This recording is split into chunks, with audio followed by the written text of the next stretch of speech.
नमस्कार। अहमद फराज साहब का एक शेर है कि दिल को तेरी चाहत पे भरोसा भी बहुत है और तुझसे बिछड़ जाने का डर भी नहीं जाता। मैं ये इसलिए कह रहा हूँ कि ये बात हमें हमारे घर के साथ महसूस होती है, जब हमें लगता है कि हमारा घर, हमारे जो लोग हैं वो हमारे साथ में हैं, लेकिन फिर भी लगता है कि कहीं ना कहीं कोई दिक्कत पेश तो नहीं आ जाएगी कि रिश्ते बिखर जाएं या घर टूट जाए। ये डर कहीं ना कहीं हमेशा लगा रहता है। तो जिस चीज़ पे अपनापन का इतना एहसास होता है, उसी के पीछे ये डर क्यों आ जाता है, ये अपने आप में सोचने का एक गंभीर प्रश्न है। आज हम इस सवाल का जवाब जानने की कोशिश करेंगे और इसके लिए सहायता लेंगे वास्तु की। क्योंकि कहते हैं वास्तु के जरिए, जिससे भारतीय संस्कृति की हम लोग बात करते हैं, उसमें वास्तु का बहुत महत्वपूर्ण योगदान माना गया है और कहा गया कि वास्तु सम्मत अगर आपके घर नहीं होते हैं तो भीतर से एक डर कहीं और जीवन में उतार चढ़ाव चलते ही रहते हैं। तो वास्तु अगर इतनी बड़ी चीज़ है तो क्यों ना हम भी उसी का अनुसरण करते हुए अपने जीवन को और बेहतर बनाएं और अच्छा सा घर बनाएं, उन दीवारों को भीतर घर बनाते हुए रौनक भी लेकर आए। तो चलिए स्वागत करते हैं हमारे आज के अतिथियों का, जो हमारा मार्गदर्शन करेंगे, उन्हें बताएंगे। सबसे पहले मैं स्वागत करना चाहूँगा हमारे साथ में जुड़ी हुई रुचि गुप्ता जी का। रुचि गुप्ता जी, आपका हार्दिक अभिनंदन और आभार व्यक्त करता हूँ इस कार्यक्रम से जुड़ने के लिए। दर्शकों को बताना चाहूँगा, रुचि गुप्ता जी को वास्तु कंसल्टेंट हैं, एस्ट्रोलॉजर हैं और न्यूमरोलॉजिस्ट हैं। स्वागत है रुचि जी। और हमारे साथ में जुड़े हुए अनुराग भारद्वाज साहब, जो कि डायरेक्टर और फाउंडर हैं अंजनेय वास्तु से। अनुराग जी, आपका हृदय से अभिनंदन और आभार व्यक्त करता हूं। और हमारे साथ में जुड़े हुए डॉक्टर एम एस मेहरा साहब, जो कि वास्तु एक्सपर्ट हैं और एस्ट्रोलॉजर हैं। मेहरा साहब, आपका भी हृदय से अभिनंदन और आभार व्यक्त करता हूं। आज आप लोगों के जरिए बहुत सारे सवाल हैं जो कुछ मैं लेकर बैठा हूं। सवाल, उनके जवाब आप लोगों के जरिए जानने की कोशिश करेंगे। और पहला सवाल मैं हमारे साथ जुड़ी हुई रुचि जी के साथ में लेना चाहूँगा। रुचि जी, क्या वास्तव में जिससे वास्तुशास्त्र की हम बात करते हैं, उसके अंदर कुछ फेर बदल करके जीवन में, घर में खुशहाली ला सकते हैं? क्योंकि ये लगता है कि घर में तो लोग रहते हैं, तो लोगों का व्यवहार ज़्यादा प्रभाव डालता होगा। दिशाओं का क्या फर्क पड़ता है? जी सर, सबसे पहले मैं आपका बहुत बहुत धन्यवाद करना चाहती हूँ सुनील जी, कि आपने मुझे अपॉर्चुनिटी दी इस स्टेज के लिए, इतने इम्पोर्टेंट टॉपिक पे बोलने के लिए। और I am from Pinnacle vastu basically. तो मैं ये कहती हूँ कि वास्तु के हिसाब से डेफिनेटली आप लोगों के जीवन में खुशियां ला सकते हैं। पहले तो वास्तु का पर्पस होता क्या है, वास्तु का मतलब क्या है? वास्तु खाली स्टडी ऑफ 5 एलिमेंट्स ही नहीं है, ये बेसिकली एक पर्पस होता है कि किसी जगह पर जब हम रहते हैं तो उसका पर्पस क्या है। जैसे हम एक घर में रहते हैं तो हमारा पर्पस ये है कि रिलेशनशिप, हमारे घर के जो मेंबर्स हैं उनके अच्छे हों, बच्चे हमारे अच्छा ग्रो करें, अच्छा पढ़ाई करें, हमारे घर में परिवार में लोगों की हेल्थ अच्छी है। इसी तरह एक शॉप का पर्पस होता है कि उनके पास क्लाइंट्स अच्छे आए, वो रिटेन रहे और उनका पैसा अच्छा चलता है, आउटपुट अच्छा है। तो basically vastu is the study of a purpose of a place and to remove any imperfection और ऑब्स्टेकल्स, और उसके द्वारा अगर हम वो ऑब्स्टेकल्स को दूर करते हैं तो हम हैप्पीनेस लाते हैं। सबसे पहले मैं हैप्पीनेस के लिए बात करती हूँ ईस्ट नॉर्थ ईस्ट जोन की, जो हमारे ईस्ट और नॉर्थ के एकदम सेंटर में होता है। ये हमारा वाटर एलिमेंट होता है, ये हमारा फन रिक्रिएशन का जोन है। कई बार आपने देखा होगा, लोग कहते हैं हमारे पास घर में सब कुछ है, पैसा है, हेल्थ है, सब है, लेकिन हमारे परिवार में खुशियां नहीं है। तो हम वास्तु के द्वारा सबसे पहले इस जोन को देखते हैं कि इसमें कोई इम्परफेक्शन तो नहीं है, कोई एंटी कलर, एंटी एक्टिविटी तो नहीं है। हम यहाँ पर क्या करते हैं, फैमिली के जो परिवार के लोग हैं उनकी एक अच्छी हैप्पी टाइम की फोटो लगाते हैं यहाँ पर, इस जोन को एनर्जाइज करते हैं। यहाँ फ्रूट बास्केट, फ्लावर्स लगाते हैं, वाटर फाउंटेन लगाते हैं, जो उन्हें हैप्पीनेस देते हैं। और अगर हमें स्पेस मिलती है ना, तो हम यहाँ पर जरूर यहाँ पर जो है लोगों का लिविंग रूम बनाते हैं, ताकि वो यहाँ पर अपना फैमिली टाइम टुगेदर स्पेंड करें और वो रिजुविनेट हो और उनकी बॉन्डिंग अच्छी हो। नेचुरली अगर उनकी बॉन्डिंग अच्छी होगी तो हैप्पीनेस परिवार में बढ़ेगी। इसी तरह अगर हम एलिमेंट्स की बात करते हैं तो हमारा साउथ वेस्ट जोन जो है, जो हमारा रिलेशनशिप का जोन है और स्किल का जोन है, ये अर्थ एलिमेंट है। अगर यहाँ पर किसी तरह से एयर एलिमेंट, जैसे अगर हमने ग्रीन कलर लगा लिया, ग्रीन प्लांट्स लगा लिए, तो उससे क्या होता है, जैसे कि एक मिट्टी होती है, एक पौधा जब मिट्टी से निकलता है तो उसकी जड़ को खराब कर देता है। तो अगर यहाँ पे ग्रीन कलर आ गया तो क्या होता है, घर में स्टेबिलिटी हिल जाती है, रिश्ते बिल्कुल, सबकी बॉन्डिंग खत्म हो जाती है। और अगर रिश्ते खत्म हो गए तो परिवार में खुशियां नेचुरली खत्म हो जाती है। तो हम क्या करते हैं, उस कलर की जो इम्परफेक्शन है उसको ठीक करते हैं। तो नेचुरली क्या होता है, धीरे धीरे विद टाइम यहाँ पर जो इम्परफेक्शन दूर करने से स्टेबिलिटी बनती है। मिट्टी जो अर्थ एलिमेंट की तरह है, ये यहाँ पे परिवार के लोगों में बॉन्डिंग अच्छी होती है और रिलेशनशिप जैसे ही जहाँ अच्छे होंगे तो हार्मनी और हैप्पीनेस आएगी। तो वास्तु के द्वारा हम बहुत तरीकों से अपने फर्क। घर में, परिवार में हैप्पीनेस ला सकते हैं। चलिए, बहुत बहुत धन्यवाद है रुचि जी। और अगला सवाल मैं हमारे साथ जुड़े अनुराग साहब से लेना चाहूँ। अनुराग साहब, मैं सवाल ये भी लेना चाहूँगा कि क्यों प्रभाव पड़ता है इन चीज़ों का, प्रभाव आखिर पड़ता है क्यों? दिशाएं तो दिशाएं, जिसमें उनसे भी लेना चाह रहा था इसी बात को, रुचि जी को थोड़ा सा विस्तार आपसे भी चाह रहा हूँ कि किस प्रकार प्रभावित होता है और क्यों होता है ये? देखिए, सबसे पहले मैं आप सभी का धन्यवाद करता हूं कि आपके माध्यम से आज हम अपने दर्शकों को वास्तु का ये ज्ञान जो है वो पहुंचा पाएंगे, जिसके अंदर सभी पैनलिस्ट और हमारे होस्ट को मैं सबसे पहले नमस्कार करके इस सवाल का जवाब की शुरुआत करता हूं। देखिए, वास्तु शास्त्र के अंदर अगर इस शब्द की आप संधि विच्छेद करेंगे तो शब्द का मतलब ही है वास्तु, यानी कि वास्तु, जो व्यक्ति वहां पर जिस एनर्जी के साथ रहता है उसका भी इफेक्ट पड़ता है। साथ में जो दिशाओं की आपने मुझसे बात कही, वास्तु शास्त्र में 4 स्तंभ हैं जो सबसे इंपॉर्टेंट हैं। हर दिशा के अंदर ये चारों स्तंभ मौजूद हैं। पहला स्तंभ हो जाता है प्लैनेट यानी कि ग्रह, दूसरा स्तंभ हो जाता है वहां उस दिशा के अंदर बैठे हुए देवता, और तीसरा स्तंभ हो जाता है वहां का पंच महाभूत में से कोई एक एलिमेंट जिसको हम 5 एलिमेंट्स के नाम से जानते हैं, और चौथा स्तंभ है वास्तु पुरुष की बॉडी का अंग। अब ये चारों स्तंभ जो है ये उसको करेक्टर देते हैं, उस दिशा को बताते हैं कि उस दिशा में क्या आना चाहिए, कैसी चीज आनी चाहिए, ये डिसाइड कैसे करे कि भैया हमें बेनिफिट देगी या लॉस देगी। तो व्यक्ति, अब आप वैदिक एरा में देखेंगे तो उस समय पे मनुष्य कैसे रहता था, वो नेचर से बड़ा जुड़ा हुआ था जी, बिल्कुल, कुदरत की बड़ी इज्जत करता था, कुदरत से बड़ा समीप रहता था, बहुत पास था कुदरत के। आज अगर हमें गाय को रोटी भी डालनी है तो हम ये कहते हैं अरे भाई समय नहीं है, गाय भी नहीं मिलेगी अब तो यहाँ पे। तो जब हम नेचर से इतने लेवल पे दूर हो गए हैं तो हमें वास्तु की और ज्यादा जरूरत पड़ जाती है। अब जब आप ये कहते हैं कि सर इसका इफेक्ट कैसे पड़ता है, क्या आप इसे कैसे क्वांटिफाई करेंगे कि क्या ये मेरे रहने के ऊपर असर डाल रहा है या नहीं डाल रहा, तो देखिए हमारी बॉडी भी जो है वो 5 एलिमेंट से बनी हुई है, पंच महाभूत से बनी हुई है। सिमिलरली जो जिन 4 स्तंभों की मैंने बात करी वो भी 5 एलिमेंट से प्रभावित होते हैं। जो धरती का ग्रेविटेशनल फोर्स होता है, मैग्नेटिक फोर्स होता है, और साथ में कॉस्मिक एनर्जीज होती हैं, ये हमारे ऊपर इन माध्यमों से असर डालती हैं। यानी कि कहने का मतलब ये हुआ, भाई सूर्य अपनी जगह से हिलके तो हमारे ऊपर असर डालने नहीं आता, क्या चंद्रमा अपनी दिशा का परिवर्तन तो नहीं कर लेता हमारे ऊपर असर डालने के लिए? भगवान इंद्र कभी अगर हमसे नाराज हो गए तो पूर्व दिशा से उठ के हमें प्रताड़ित करने नहीं आते। होता यह है कि वो ग्रेविटेशनल एनर्जी, मैग्नेटिक एनर्जी और कॉस्मिक एनर्जी, इन 3 एनर्जीज के द्वारा हमारे ऊपर अपना असर डालते हैं, जो कि वास्तु के माध्यम से संभव होता है। बहुत महत्वपूर्ण बात कही है हमारे साथ जुड़े अनुराग भारद्वाज साहब ने कि ये जो सारी चीज़ें नज़र आती हैं ये प्रकृति सम्मत हैं, और जैसे हम चीज़ों से खिलवाड़ करते हैं कहीं ना कहीं प्रकृति से खिलवाड़ कर रहे होते हैं। इसीलिए प्रकृति जो पंच तत्वों की जो बात कर रहे हैं, पंच महाभूत तत्वों की जो बात कर रहे हैं, उन्हीं से सारी चीज़ें निर्मित है, उन्हीं से हम निर्मित है। तो जाहिर सी बात है एक दूसरे का दूसरे के ऊपर प्रभाव पड़ना स्वाभाविक सी बात हो जाती है। और मैं डॉक्टर MS मेहरा साहब की तरफ रुख करना चाहूँगा। मेहरा साहब, यहाँ पर अनुराग भारद्वाज साहब ने एक बात कही है कि प्रकृति से जुड़ाव बेहद ज़रूरी है। प्रकृति से जुड़ाव टूटता जा रहा है तो हम चीज़ों में कहीं न कहीं परेशानियाँ भी ज़्यादा महसूस कर रहे हैं। घर में लेकर वेंटिलेशन की जो हम बात कर रहे हैं, सूर्य के प्रकाश की जो हम जो बात करते हैं, इसका क्या प्रभाव पड़ता है, उसका भी थोड़ा सा विस्तार से बताएं। देखिए सर, जो भी चराचर जीवन है वो सूर्य से संचालित होता है जी। सारी एनर्जी जो भी सूर्य से हमें प्राप्त होती है, और वास्तु में सनलाइट का बहुत ही ज्यादा महत्वपूर्ण रोल है सर। इसमें क्या करते हैं कि जब भी हम वास्तु की प्लानिंग करते हैं तो हम हमेशा ये डिसाइड करते हैं कि जो हमारा ईस्टर्न डायरेक्शन या नॉर्दर्न डायरेक्शन है इसको हम ओपन रखते हैं। तो इसको ओपन रखने के पीछे पर्पज वही है कि सनलाइट प्रॉपर आ जाए। यदि किसी भी घर में सनलाइट प्रॉपर आ जाती है तो उस घर में ये मानिए कि आधी बीमारियां तो वैसी चली जाती है। सेकंड क्या होता है, क्योंकि नॉर्थ डायरेक्शन वाटर डायरेक्शन है और ईस्टर्न डायरेक्शन से जब सन और वाटर का कॉम्बिनेशन बनता है तो इसको ग्रेट कॉम्बिनेशन बोलते हैं, वो चाहे हेल्थ की बात हो चाहे वेल्थ की बात हो।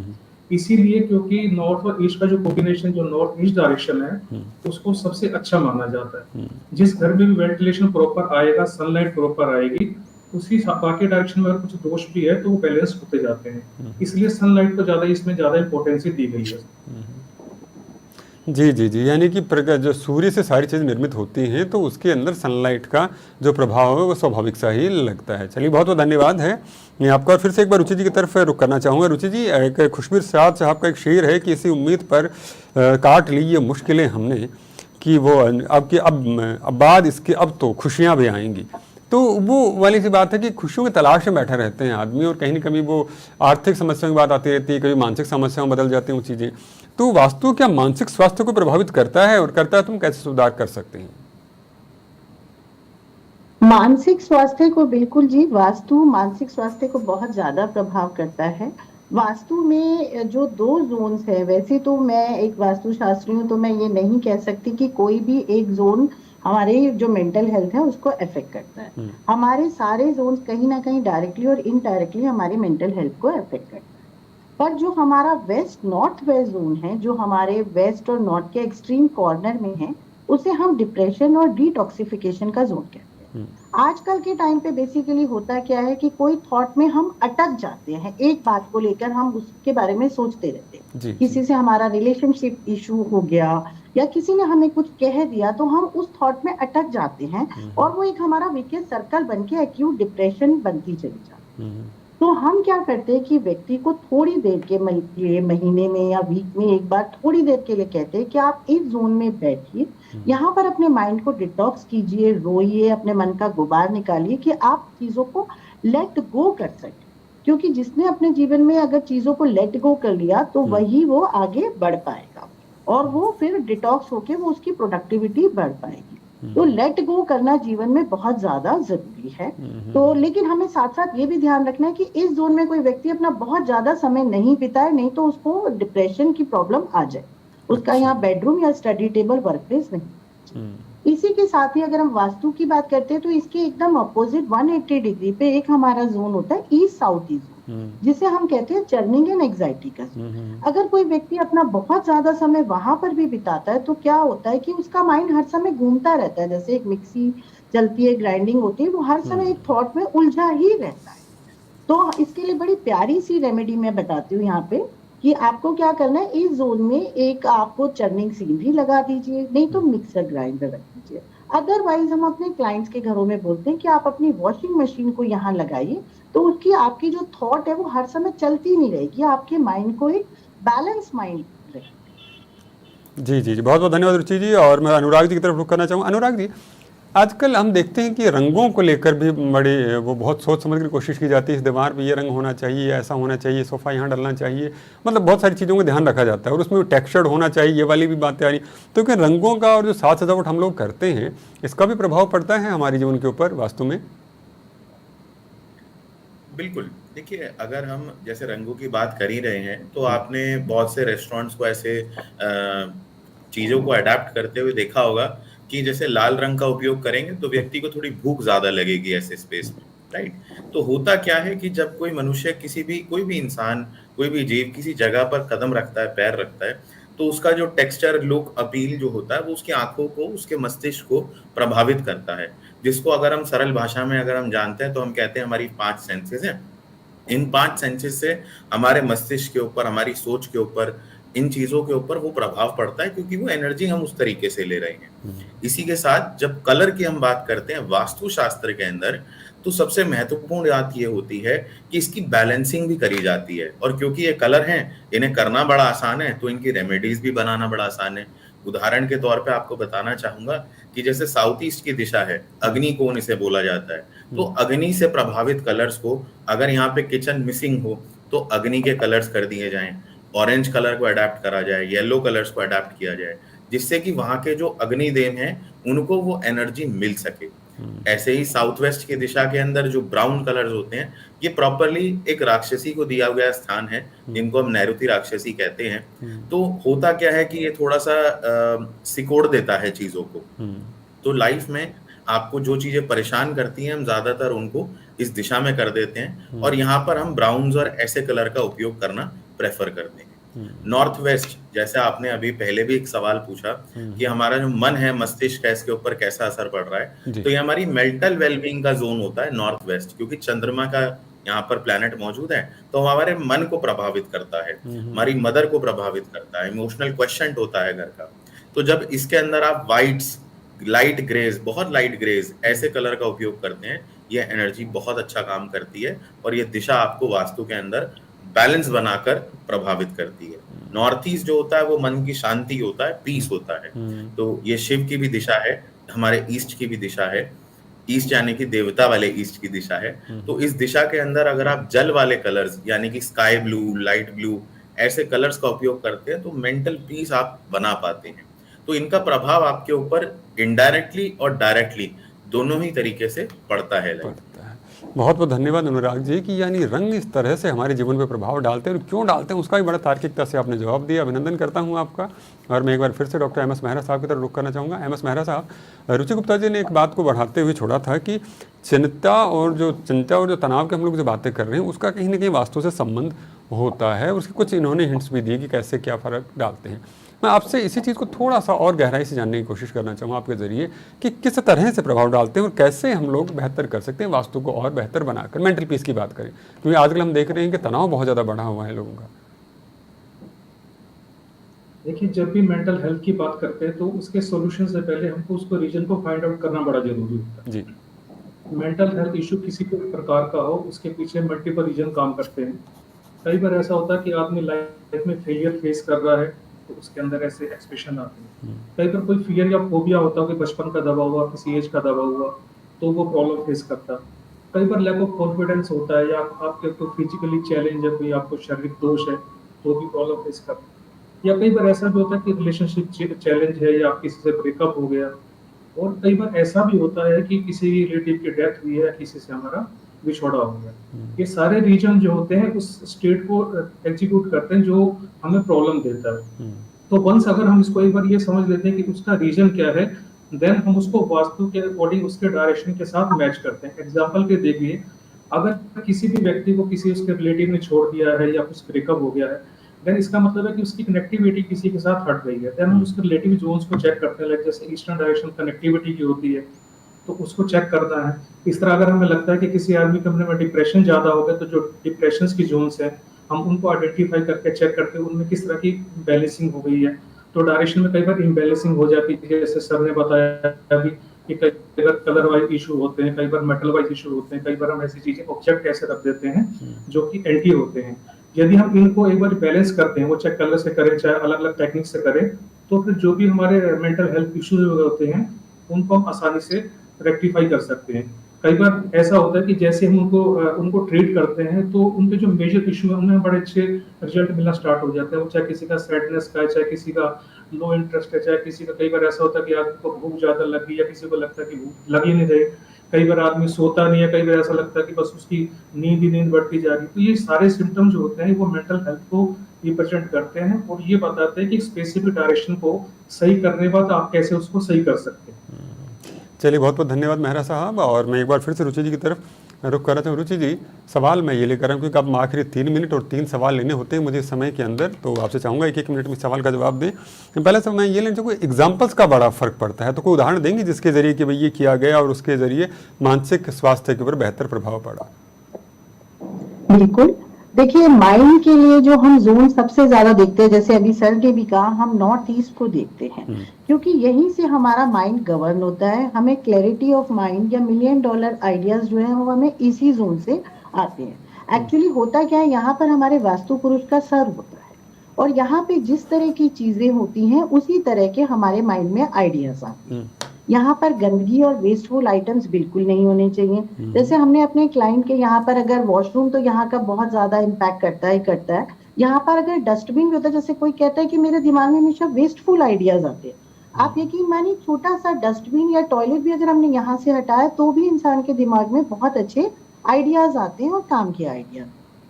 तो सबसे पहले तो ये चीज करते हैं। दूसरा, हमें जो है ये वाटर एलिमेंट का जोन है, तो हमें यहाँ पे ये ध्यान रखना है कि यहाँ पर किसी भी तरह से अग्नि नहीं आनी चाहिए, क्योंकि अगर अग्नि, जैसे हम यहाँ पर मंदिर बनाने के लिए कहते हैं तो मंदिर बनाते हैं लेकिन लोग किसी कारण से यहाँ पर रेड कलर का कर्टेन बना लेते हैं, रेड वॉल पेंट कर लेते हैं, रेड मैट। उससे क्या होता है, वाटर के जोन में अग्नि आ गई, उससे आपके माइंड में, क्योंकि ये माइंड को गवर्न करता है ये जोन, आपके माइंड में गर्मी आ गई और आप गुस्से वाले डिसीजन ली। तो हमने जब अपने क्लाइंट्स के घरों में यहाँ से रेड कलर हटाया तो देखा कि वो जो क्लाइंट थे वो बहुत गुस्सा करते थे या परिवार में गृह कलेश रहता था, तो उसमें भी बहुत ज्यादा फर्क हुआ क्योंकि हमने पानी के एलिमेंट में फायर है फर्क कर दिया। चलिए, बहुत बहुत धन्यवाद रुचि जी। और जी जी, अब अगला सवाल मैं अनुराग जी से लेना चाहूँगा। अनुराग जी, अगला सवाल आपसे ये और आपके लिए भी 1 मिनट और 1 सवाल जिसका जवाब आपको देना है। आपने रीज़न की बात की कि रीज़न का पता होना बेहद आवश्यक है, तो वो क्या कारण होते हैं वास्तु के अंदर जिसकी वजह से मूड प्रभावित होता है? जी, देखिए, मूड जो है ना, वो है मन। मन हमारे मस्तिष्क के अंदर, हमारे अंदर चंद्रमा प्लैनेट के द्वारा प्रभावित होता है। इसका फिजिकल अगर कोई भी टेस्ट लेना चाहे तो ये देख सकता है कि पूर्णिमा के दिन कैसे ज्वार-भाटा आता है समुद्र के अंदर और कैसे ग्रेविटेशन का असर चंद्रमा के द्वारा हमारी पृथ्वी के अंदर आपको फिजिकली देखने को मिल जाता है। यही जब आपके मन के ऊपर काम करता है तो ये 15 दिन के फेजेस के अंदर आप ये कह सकते हैं, कोई थोड़ा व्यक्ति ज़्यादा चंचल होता है, कोई कम चंचल होता है। अब प्रभाव कैसे डालेगा और कैसे हम अपने आप को बचाएं, सबसे इम्पोर्टेंट, नॉर्थ वेस्ट की दिशा में जब कोई व्यक्ति बहुत ज्यादा सामान भर के रखता है, क्लटर कर देता है, हर चीज अपने, आप जाकर देखेंगे उसके घर को तो वहां सब कुछ बिखरा हुआ है, तो व्यक्ति कभी अपने माइंड में, थॉट्स में क्लैरिटी नहीं ला पाएगा। उसे हमेशा इमोशनली थोड़ा सा एक डेफिशिएंसी मिलेगी। जब व्यक्ति चीजों को समेट के रखता है, अपने घर से कूड़े कचरे को दूर रखता है, जैसा अभी रुचि जी ने भी बताया, हमारी शिष्या जो है, तो ये क्या करता है कि मन के अंदर आपके पवित्रता लाता है, आपको क्लैरिटी ऑफ थॉट्स मिलती है, आप शांत रख पाते हैं अपने मन को, फोकस रख पाते हैं। तो केवल मात्र इतने से टोटके से भी आप अपने घर के वास्तु को अच्छा कर लेते कर सकते। चलिए, बहुत बहुत धन्यवाद। और आखिरी सवाल और 1 मिनट जिसके अंदर हम मेहरा साहब से जवाब लेना चाहेंगे। मेहरा साहब, अभी रंगों की बात चल रही थी, तो अब मैं जाते जाते आपसे जानना चाहूँगा कि वो रंग आप हमें सुझाव दें कि जिसको जो हमारे जीवन को बेहतर बनाने के लिए काम आ सकते हैं। मेंटल हेल्थ की हम खास करके बात कर रहा हूँ, और किस दिशा में हूँ उसका। देखिए, वास्तु में रंगों का बड़ा महत्व है। हर डायरेक्शन के अपने अपने रंग होते हैं। जैसे उदाहरण के लिए लेते हैं, नॉर्थर्न डायरेक्शन का अगर देखेंगे तो हरा रंग होता है, ईस्टर्न डायरेक्शन में रेड यूज करते हैं, ग्रीन एंड ब्राउन यूज करते हैं, सदर्न डायरेक्शन में हम रेड भी यूज करते हैं और येलो यूज कर लेते हैं। इस तरह हर डायरेक्शन के अपने अपने कलर्स हैं, और कलर की इंपॉर्टेंस को हम कभी डिनाई नहीं कर सकते कि कलर हमारे साथ जुड़ा हुआ है। हम इसका एग्जाम्पल अपने प्रीवियस चीजों से ले सकते हैं, जैसे हमारे कृष्ण जी को सांवरा रंग देते हैं, और शंकर जी को नीलकंठ बोलते हैं, माता काली बोलते हैं। तो कलर तो हमारे साथ जुड़े हुए हैं। इन्हीं कलर्स को जब हम बैलेंस कर लेते हैं और सभी डायरेक्शन में सही प्लेस पर ले जाते हैं तो हमको उसका फायदा मिलना स्टार्ट हो जाता है। यही कलर्स जब इम्पैक्ट हो जाते हैं, लाइक हम ऐसी डायरेक्शन पर कलर को लेके जो कि वहाँ का एंटी कलर है, तो हमें मेंटल हेल्थ इश्यू आने स्टार्ट हो जाते हैं। इसलिए जब भी आप वास्तु का प्लान करते हैं तो उसमें कलर कंपोजिशन को सही रखिए, और इसको सही रखने के बाद जो भी मेंटल इश्यू होते हैं उनको इजीली सॉल्व कर सकते हैं। चलिए, बहुत बहुत धन्यवाद मेहरा साहब। और दर्शकों, ये थे हमारे आज के एक्सपर्ट्स जिन्होंने वास्तु के जरिए हमको समझाने की कोशिश की कि किस तरह से परिवर्तन करें और किन चीज़ों का ध्यान रखें जिससे जीवन और आसान हो सके और सफलताएं आपके पास आ सकें।